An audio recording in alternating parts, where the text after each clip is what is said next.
Concert নিয়ে সমালোচনা হচ্ছে, একদিকে ওসমান হাদির ইন্তকালের 72 ঘন্টা অতিক্রান্ত হতে না হতেই আবার দেশের সাবেক 3 বারের প্রধানমন্ত্রী খালেদা জিয়া মুমূর্ষ অবস্থায়, এমত অবস্থায় ঢাকায় যে কনসার্টটা হলো, মানুষের বিবেক কথা বলছে, মানুষ কষ্ট পেয়েছে।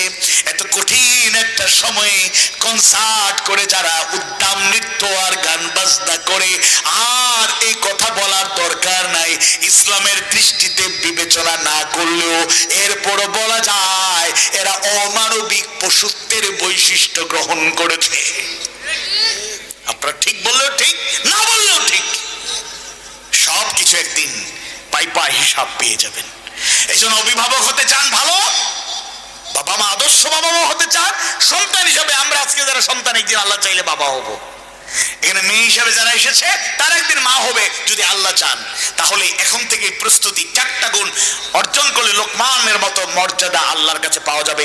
ওইরকম হওয়া যাবে না, কিন্তু লোকমান যেভাবে মর্যাদাবান হয়েছেন আল্লাহর কাছে, এভাবে হওয়া যাবে। আর আদর্শ অভিভাবক হওয়া যাবে, সন্তানের উপর প্রভাব বিস্তার করা যাবে। এবার সন্তানদের জন্য নসিহত। 31তম সূরা,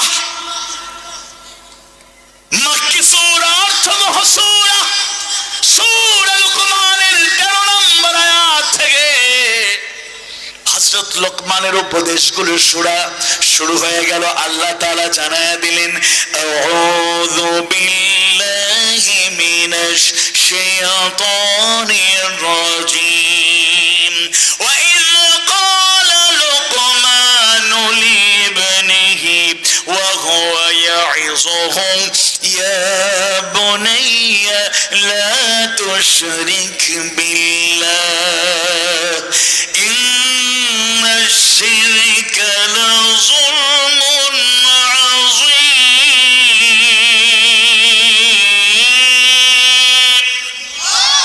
আর স্মরণ করুন ওই সময়ের কথা যখন লোকমান তার সন্তানকে উপদেশ দিতে গিয়ে বলেছিলেন, ইয়া বুনাইয়া, হে প্রিয় বৎস, ওগো কলিজার টুকরো সন্তান, লা তুশরিক বিল্লাহ, আল্লাহর সাথে কাউকে শরীক করো না। ইন্না শিরকা, নিশ্চয়ই শিরক হচ্ছে লাযুলমুন আযীম, সবচেয়ে বড় জুলুম, নাউযু বিল্লাহ। এবার তোমাদের কথা বলছি, তোমরা মনোযোগ দিয়ে শোনো, লাস্ট কথা, বলতে আর দেরি হবে না।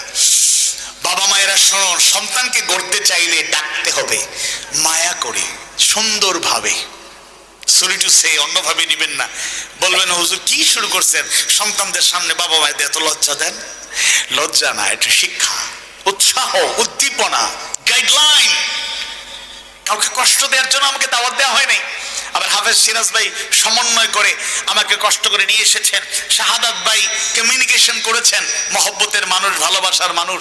আল হুব্বু ফিল্লাহ ওয়াল বুগদু ফিল্লাহ, ভালোবাসা কার জন্য?